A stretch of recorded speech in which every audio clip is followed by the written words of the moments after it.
지난 시간에는 한 여인의 부르짖음에 대한 얘기가 나왔죠.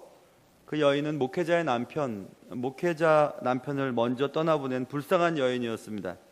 그러나 그 여인을 더욱 불쌍하게 만들었던 것은 남편이 남기고 간 빚 때문이었죠. 빚을 갚지 못하던 그 가정에 빚쟁이들이 들이닥쳤고 아무것도 가지고 갈 수 없자 그 집 두 아들들을 데리고 가겠다고 엄포를 놓게 됩니다. 불쌍한 여인이 살아갈 이유였던 두 아들들, 그 아들들을 빼앗기기 전에 그 여인은 견딜 수 없는 아픈 마음을 가지고 엘리사에게 하소연하죠. 내 남편이 얼마나 하나님을 잘 섬겼는지 아시지 않습니까? 그런데 왜 이런 일이 우리 가정에 벌어집니까? 하고 견딜 수 없는 아픈 마음으로 엘리사에게 하소연을 하였습니다. 하나님은 엘리사를 통해서 빚을 갚게 하시고 또 살아갈 수 있는 터전을 제공해 주셨다. 그런 이야기가 지난 시간 우리가 1절부터 7절까지 살펴본 한 여인에 대한, 불쌍한 여인에 대한 얘기였거든요. 그런데 오늘 본문은 또 다른 여인이 본문에 등장하는데, 오늘 등장하는 이 여인은 지난 시간에 살펴본 불쌍한 여인과는 조금 다른 묘사가 되어 있습니다. 오늘 등장하는 여인은 지난 시간 등장했던 여인과는 매우 다르게 매우 행복해 보이는 것 같습니다. 본문에 보시면 8절, 수넴에 이르렀더니 거기에 한 귀한 여인이 있었다, 이렇게 나와 있죠. 귀한 여인, 귀하다라고 하는 내용은 좀 이따 살펴볼 텐데요. 이 여인은 부자였습니다. 그리고 신앙이 좋았습니다. 거기다가 이해심 많은 남편과 살고 있었습니다. 여인은 여유 있는 돈으로 엘리사, 하나님의 사람을 섬겼고 별 어려움 없이 보입니다. 그러나 오늘 본문을 읽다 보면 그 가정에도 어려움이 있었다는 것을 알 수 있고, 모든 것이 다 충분해 보이는 그 여인에게도 슬픔이 있었구나, 아픔이 있었구나라는 것을 살펴보게 될 것입니다. 오늘은 그런 내용을 살펴보려고 합니다. 오늘도 말씀을 통해서 한 여인의 삶 속에 찾아오시는 주님의 은혜, 그리고 그 가정에 닥친 아픔과 슬픔에 대해서 말씀을 나누면서 여러분의 삶에 각자의 은혜가 있기를 주님의 이름으로 축원합니다. 자, 오늘 수넴에 한 여인이 살고 있었다, 이렇게 오늘 본문은 시작되고 있는데요. 수넴이라고 하는 동네에 한 여인이 살고 있었다. 이 여인의 이름은 기록되어 있지 않지만 그 여인은 귀한 여인이었다고 성경은 말하고 있어요. 귀한 여인. 귀한 여인, 여기서 귀하다라고 하는 단어는요, 탁월하고 걸출한, 그리고 유명한 이란 뜻을 가지고 있어요. 그래서 사회적으로 그리고 경제적으로 영향력이 있는 삶을 살고 있었던 여인이 수넴에 있었다, 이것입니다. 유산 상속을 많이 받아서 부자였을까요? 아니면 남편이 높은 지위에 있었기 때문에 경제적으로 또 사회적으로 영향력이 있는 삶을 살고 있었을까? 어찌됐든 이 여인은 부러울 것이 없는 삶을 살아가고 있었습니다. 성경은 단지 이 여인이 부자였다는 것 때문에 기록하지 않았을 것입니다. 오히려 그 여인의 탁월한 하나님에 대한 열심 때문에 오늘 이 귀한 여인이 본문에 기록될 수 있었습니다. 이 귀한 여인은 오늘 본문에 등장하는 엘리사가 수넴 그 동네를 지나갈 때마다 거기서 밥을 먹고 쉬었다 가는 그런 가정이었거든요. 그런데 어떻게 일이 그렇게 시작됐냐 하면, 오늘 본문에 보시면 하루는 엘리사가 수넴에 이르렀더니 거기 한 귀한 여인이 그를 간권하여, 매우 간청하는 겁니다. 매우 제발 좀 우리 집에 와서 식사 좀 하고 가세요. 이렇게 간권한 것입니다. 간권하여 음식을 먹게 하였으므로 엘리사가 그곳을 지날 때마다 음식을 먹으러 그리로 들어갔더라, 이렇게 되어 있습니다. 엘리사는 그날 이후로 수넴 지방을 통과할 때마다 꼭 그 집에 들어가서 음식을 먹고 갔어요. 그 식사 대접이 얼마나 정성스럽고 귀했으면 그랬을까요? 그리고 오늘 본문에 보면 그리로 들어갔더라라는 표현을 보면 집에서 준비한 식사 대접인 것을 알 수 있어요. 이 귀한 여인, 이 여인이 엘리사를 위해 집에서 식사를 준비하고 대접했다. 그날 이후로 엘리사는 그곳을 지날 때마다 그 집에 들러서 식사를 하고 쉬었다 가는 것입니다. 한 번 정도 누구를 위해 잘 대접할 수는 있지요. 그러나 계속해서 꾸준히 잘 대접하는 것은 쉬운 일이 아닙니다. 특별히 집에서 음식을 준비했다는 것은 얼마나 어려운 일이었을까요? 사회적, 경제적으로 유명한 여인이었다면 만날 사람과 가봐야 할 곳이 얼마나 많았을까요? 그럼에도 불구하고 수넴에 살고 있었던 이 여인은 엘리사가 그 동네를 지나간다는 소리만 들리면 하던 일을 중지하고 그를 초대하여 대접하고 아주 잘 대해줬다는 것을 알 수 있습니다. 오늘 본문에 조금 읽어보면 남편이 늙었다는 말이 14절에 나와 있는데요, 남편이 늙었다는 것을 보면 그 여인도 적지 않은 나이였음을 알 수 있습니다. 나이가 먹을수록 음식 준비한다는 것은 쉬운 일이 아니죠. 이렇게 명절이 되면 가족들, 자식들, 시집갔던 장가갔던 자녀들이 손주들 잔뜩 데리고 오는 기분은 참 좋지만 그 음식 준비하는 거 어려운 일이죠. 예전에 저희 어머님께서도 나이가 언제쯤 되신 이후부터는 밥 해먹기 싫다 그러시더라고요. 밥 해먹기 싫다고 그러시더라고요. 그런데 이 여인은 정성껏 하나님의 사람을 대접했다는 것을 알 수 있습니다. 한 번은 잘할 수 있지만 그러나 계속해서 수넴 지방을 지나갈 때마다 엘리사는 그 집에 들러서 밥 먹고 쉬고 이렇게 갔습니다. 얼마나 그를 편안하게 만들어 주었으면, 얼마나 맛있게 잘 대접했으면, 얼마나 마음을 편안하게 만들어 주었으면 그것을 지날 때마다 그곳에 들러서 그와 함께 식사하고 얘기하고 갔겠습니까? 또 그냥 갔겠습니까? 축복하며 기도하며 그러지 않았겠습니까? 그래서 이제 그는 계속해서 그렇게 엘리사를 접대하게 됩니다. 대접하게 됩니다. 여러분, 우리가 한 번은 잘할 수 있습니다. 그러나 계속해서 잘하기는 어렵죠. 특별히 다른 사람을 위해서 무엇인가를 대접하는 일도 마찬가지입니다. 하나님을 위해서, 그리고 하나님의 일을 위해서, 그리고 하나님의 일을 하는 사람들을 위해서 변함없이 똑같이 헌신할 수만 있다면 얼마나 좋을까 이런 생각이 듭니다. 여러분 모두 다 젊을 때는 교회 봉사 많이 하셨을 것입니다. 그러나 나이 들어서도 봉사해야 합니다.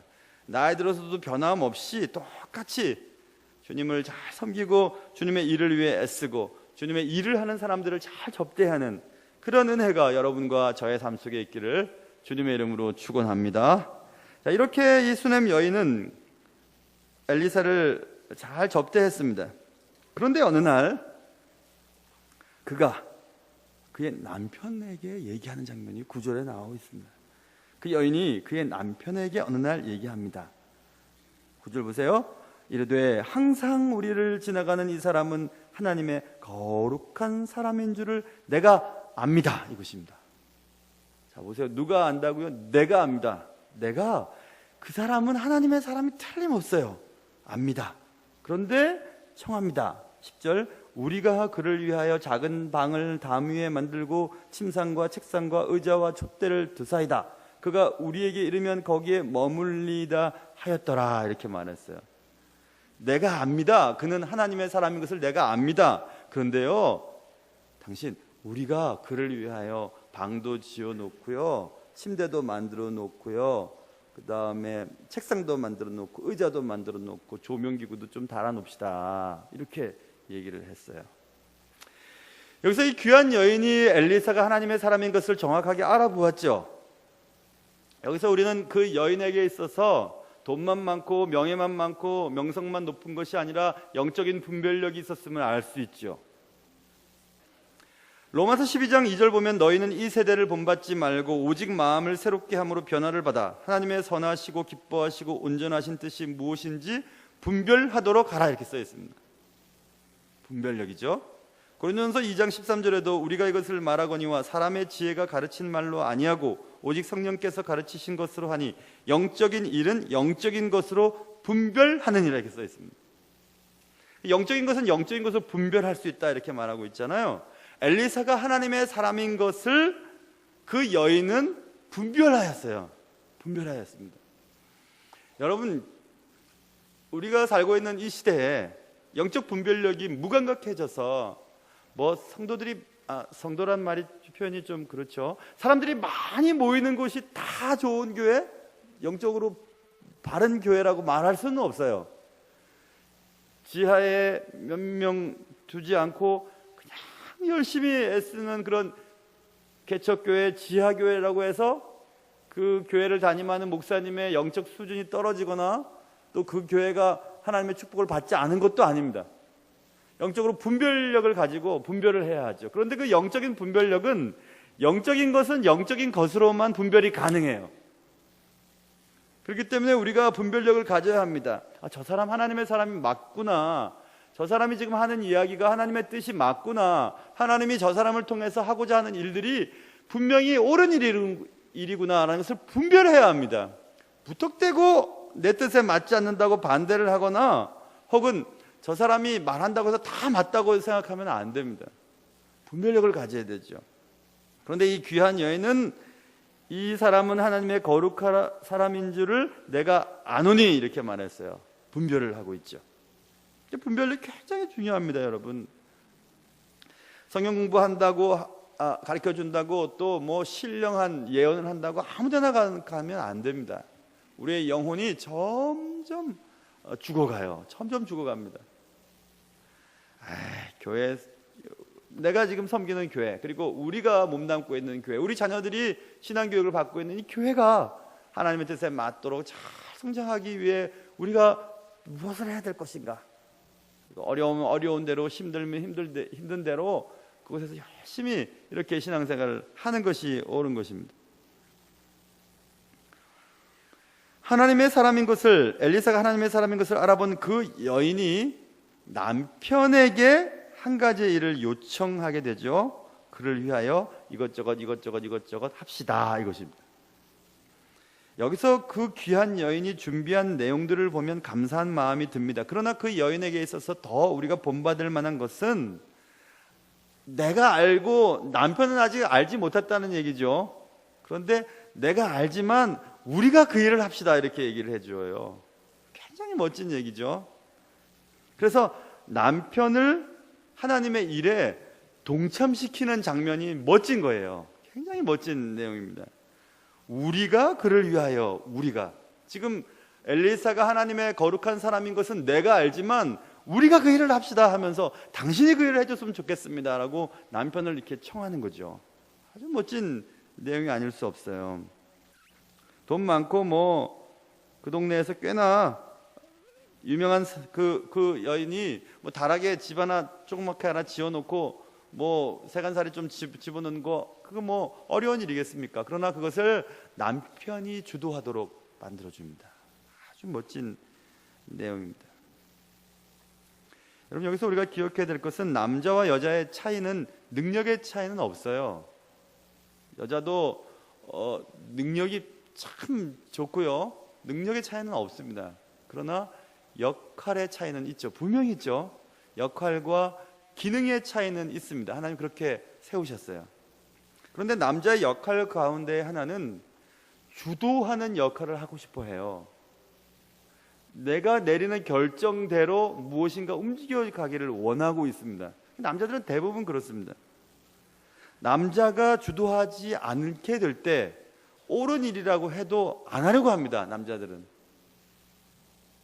그렇기 때문에 지혜로운 여자들은 남자의 야성을 키워주고 남자가 주도적으로 그 일을 할 수 있도록 옆에서 지혜롭게 조언하고 청하고 하나님의 일에 그를 끌어들이는 일을 해야 하는 것입니다.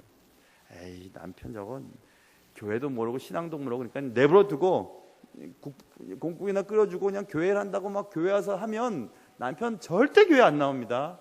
절대 안 나와요. 점점 더 멀어집니다. 점점 더 멀어져요. 남편과 함께 같이 손잡고, 나 다른 거 하나도 안 해도 돼요, 당신과 함께 예배드리는 게 최고예요 하고 딱 붙잡고 앉아있는 거, 그 정말 귀한 일이죠. 정말 지혜로운 여자는요, 남편을 세워주는 여자예요. 남편을 세워주는 여자입니다.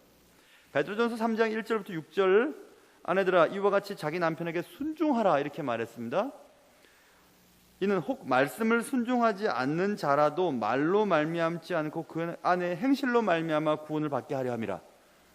아내가 남편에게 순종하는 그 행실로 당신 구원 받아야죠, 예수 믿어야죠, 그거 아니라 남편을 섬기는 그 순종하는 마음, 그 순종하는 행실 때문에 구원을 받게 하려 함이라 이렇게 말하고 있어요. 너희의 두려워하며 정결한 행실을 봄이라. 너희의 단장은 머리를 꾸미고 금을 차고 아름다운 옷을 입는 외모로 하지 말고 오직 마음의 숨은 사랑을 온유하고 안정한 심령에 썩지 아니할 것으로 하라. 이는 하나님 앞에 값진 것이니라.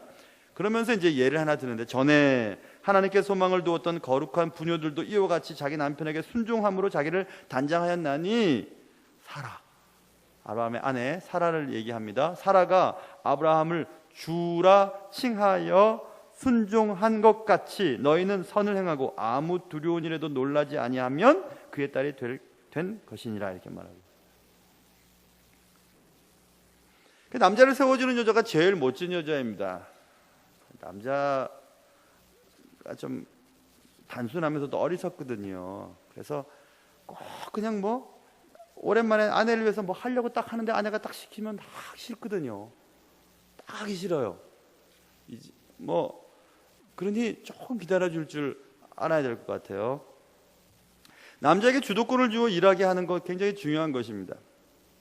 청년 사역을 할 때 청년들에게 여러 번 제가 강조했습니다. 청년들 간의 교제에 있어서도 이렇게 벌이 꽃의 향기를 맡고 꽃에 내려앉도록 해야지, 꽃이 벌이 멋있다고 벌 쫓아다닌다고 하면 꽃이 뿌리 다 빠지고 죽어버린다. 그러니 꽃은 향기를 이렇게 품고 벌이 꽃에 앉도록 해야 된다. 이렇게 제가 얘기를 했거든요. 맞는 얘기죠. 자신이 사랑하고 자기가 좋아하는 여자와 결혼해서 사는 남자는 행복합니다. 그러나 그냥 여자가 더 적극적으로 그래서 결혼을 하고 그러면 남자가 재미가 없거든요. 자, 한번 생각해 봐야 합니다. 그렇게 만들어 놓으셨어요, 하나님께서.